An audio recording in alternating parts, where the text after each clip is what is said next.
السلام علیکم ورحمت الله وبرکاته. ملګرو دوستانو د نور کله په شان کې ستاسو په خدمت کې نن ډیر یو اهم عمل پیش کوو. هغه عمل داسې دی چې بعضې ملګري د هغې ویښته وځي یا ویښته چې کوم دی د سر کمزوري وي یا دارنګې چې کوم دی د ویښتو د خشکۍ مسله وي یا د دې نه علاوه چې د ویښتو کم مسایل وي، نو دارنګې تاسو دا عمل وکړئ، انشاءالله ډېره فایده به تاسو له درکړي.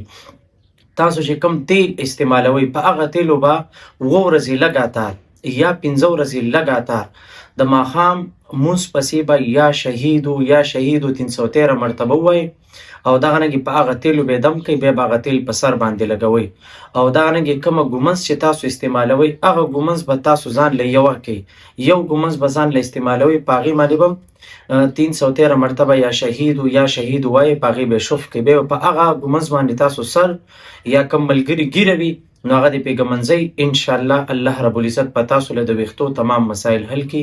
جزاک الله. السلام علیکم ورحمت الله.